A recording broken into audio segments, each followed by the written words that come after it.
A two-part question. First about Pawan Kalyan. Yesterday we witnessed, in fact, all the channels. उसका जवाब मैं तेलुगु में देना चाहता हूँ. Yeah, you can choose whatever language. But I just wanted to understand. Pawan Kalyan, in fact, specifically names BRS. He says that BRS has changed its name from TRS. They have constituted party unit in Andhra Pradesh. While they have constituted party unit in Andhra Pradesh, now they are opposing Janasena activities in Telangana. Where did we oppose it? Where did we oppose it? That's what Pawan Kalyan says. It has. He didn't say it, by the way. Don't put words in his mouth. No, he didn't say it. He has mentioned BRS. He has not mentioned BRS at all. He did not say it. Let me answer your question first. Yeah. Let me answer this question first. See, తెలుగులో చెప్తాను. మీకు కూడా కొద్దిగా తెలుగు వస్తుంది కాబట్టి. See, ఈ దేశంలో ఏ నాయకుడైనా ఏ నాయకురాలైనా ఒక పార్టీ పెట్టవచ్చు. పార్టీ పెట్టి ఎక్కడైనా పోటీ చేయవచ్చు. ఏ ప్రాంతంలో అయినా ఏ రాష్ట్రంలో అయినా నిరభ్యంతరంగా పోటీ చేయొచ్చు. ప్రజాస్వామ్య భారతదేశంలో అది అందరికీ ఉన్న హక్కు, రాజ్యాంగం ఇచ్చిన హక్కు, బాబాసాహెబ్ అంబేద్కర్ ఇచ్చిన హక్కు, అందులో ఏం అనుమానం అక్కర్లేదు. కానీ ఏ ప్రాంతంలో అయితే మీరు పోటీ చేయాలనుకుంటున్నారో ఆ ప్రాంత ఆకాంక్షలు, ఆ ప్రాంత పరిస్థితులు, ఆ ప్రాంత ప్రజలు, వారి యొక్క మానసిక స్థితిగతులు, వారి యొక్క పోరాటాలు, వారి యొక్క త్యాగాలు కూడా మీరు తెలుసుకోవాలి. వారి మీద అభిమానం ఉండాలి. నేను అడుగుతా ఉన్న పవన్ కళ్యాణ్ గారిని వాళ్ళ, మీరు కొత్తగా పోటీ చేసేది ఏముందండి? జనసేన 2023లో పోటీ చేయలేదా? మీరు చేశారు కదా అసెంబ్లీ ఎన్నికల్లో. మొన్న మున్సిపల్ ఎన్నికల్లో కూడా పోటీ చేశారు కదా 350 వార్డులో. కొత్తగా చేసేది ఏముంది? అండ్ ఇంకోటి, మిమ్మల్ని ఎవరు ఆపుతున్నారు? 2018లో చంద్రబాబు నాయుడు గారు వచ్చారు, పోటీ చేశారు. 23లో మీరు పోటీ చేశారు. పోటీ చేయండి, ఎవరు వద్దంటున్నారు. కానీ మీరు ఇక్కడికి వచ్చి మాట్లాడేటప్పుడు ఇదేదో ఆషామాషిగా ఏర్పడ్డ రాష్ట్రం కాదు, ఏదేదో అనాయాసంగా వచ్చిన రాష్ట్రం కాదు. వేల మంది బలిదానాలతో రక్తంతో తడిసిన నేల ఇది తెలంగాణ. కాబట్టి ఇక్కడికి వచ్చినప్పుడు ఒకటికి 2 సార్లు ఆలోచించుకొని మాట్లాడాలి. నేను ఒక మాట అన్నారు, ఆయన అడ్డుకుంటున్నారు. ఎవరు అడ్డుకుంటున్నారు మిమ్మల్ని? ఏదో ఊహాజనితమైన ఒక ప్రపంచం సృష్టించుకొని ఎవరు అడ్డుకున్నారు మిమ్మల్ని? 2018లో పోటీ చేస్తే అడ్డుకోలేదు, 23లో పోటీ చేస్తే అడ్డుకోలేదు, ప్రజలు అడ్డుకున్నారు. మేమేం చేస్తాం దానికి? ఒకటి మాత్రం పక్కా, పవన్ కళ్యాణ్ గారైనా ఎవరైనా సరే తెలంగాణ ఆవిర్భావ దినోత్సవం రోజు వచ్చి ఇక్కడ మేము సభ పెడతాం. అది కూడా గతంలో నేను తెలంగాణ ఏర్పడ్డప్పుడు నాకు ఆ విభజించిన పద్ధతి నచ్చలేదు. ఒక ఆయన అంటాడు తల్లిని చంపి బిడ్డను బతికించారంటాడు, ఇంకొక ఆయన విభజించిన పద్ధతి నచ్చలేదు అంటాడు. ఇవన్నీ ఏంటంటే తెలుగు హైదరాబాదీ అల్ఫాజ్ మే బోల్నా హై తో గుమా ఫిరాకి బోల్నా బోల్తే ఇసుకో. నాకు ఇష్టం లేదు తెలంగాణ ఏర్పడని సీదా చెప్పక ఉల్టా పుల్టా మాటలు ఎందుకు? ఇది బాగలేదు, అది బాగలేదు. మరి నువ్వు అది బాగలేక ఇది బాగలేక 11 రోజులు అన్నం తినకుండా ఉంటే మళ్ళీ తెలంగాణ ఆవిర్భావ దినోత్సవం రోజు మీటింగ్ పెట్టాల్సిన అవసరం ఏముంది?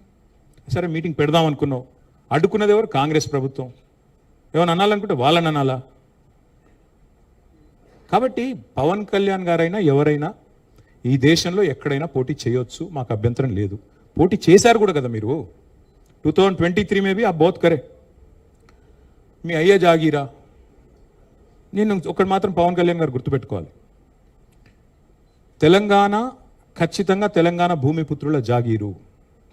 తెలంగాణ భూమిపుత్రుల జాగీరే తెలంగాణ. ఇందులో ఎవరికి అనుమానం కూడా అక్కర్లేదు. 100%. ఈ నేల కోసం కష్టపడ్డ వాళ్ళు, ఈ నేల కోసం పోరాటాలు చేసిన వాళ్ళు, ఈ నేల కోసం త్యాగాలు చేసిన వాళ్ళు, నెత్తురుతో తడిచిన నేల ఇది. ముమ్మాటికి తెలంగాణ ఈ భూమిపుత్రులు ఇక్కడున్న 4 కోట్ల మంది జాగీర్ ఇది. కానీ మీరు రండి, ఇక్కడే ఉండండి, మీ కుటుంబాలు ఇక్కడే ఉన్నాయి, మీ వ్యాపారాలు ఇక్కడ ఉండండి, ఎవరొద్దన్నారు? 10-12 ఏళ్లలో ఎక్కడన్నా చిన్న సమస్య వచ్చిందండి? నేను అడుగుతా ఉన్నా, మా దృక్పథం ఎట్లాంటిది అంటే, వైజాగ్ స్టీల్ ప్లాంట్ను ప్రైవేటీకరిస్తున్నారు మోడీ ప్రభుత్వం అంటే మేము మద్దతు పలికాం.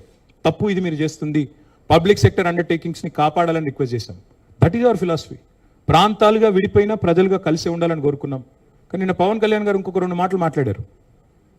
ప్రాంతీయవాదం అన్నారు. ప్రాంతీయవాదం ఉగ్రవాదం కంటే ప్రమాదం ఏదో అన్నాడు ఆయన.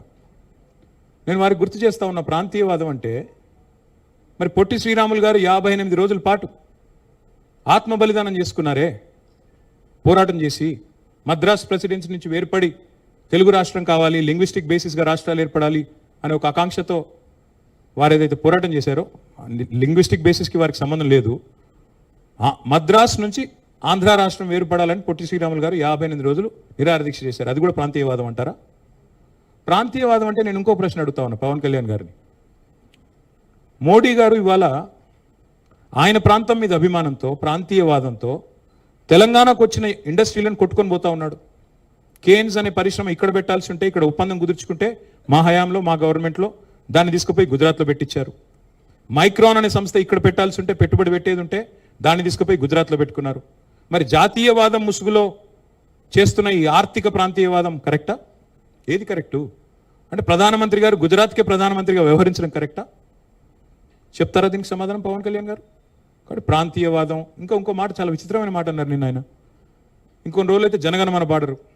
మాకు జనగణమన మాకు నేర్పించాల్సింది ఏం లేదు. దేశభక్తి గురించి మాకు పవన్ కళ్యాణ్ గారి దగ్గర పాఠాలు నేర్చుకోవాల్సిన అవసరం లేదు.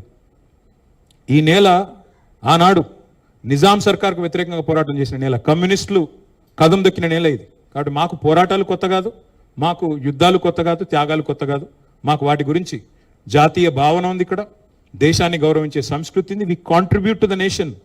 We are less than 3% of India, but we contribute to 5% of India's GDP.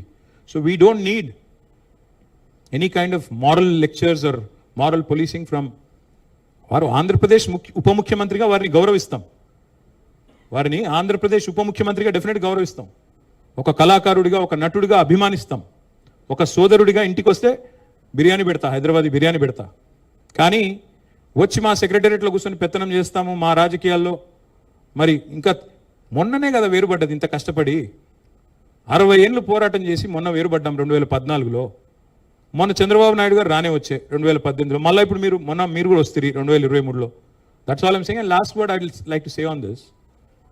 Pawan Kalyan గారిది మధ్యన ఓజీ అని సినిమా వచ్చింది. I would like to remind my brother Pawan Kalyan, we have a Telangana OG KCR. ఇక్కడ మా కేసీఆర్ గారు ఉన్నారు, ఆయన చాలు మాకు.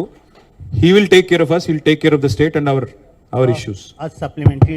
Yeah, Ratna, I can ask about- please. Sir, if I can take a भाई. Yeah, Ratna. Yes ma'am. अरे माइक तो दो यार.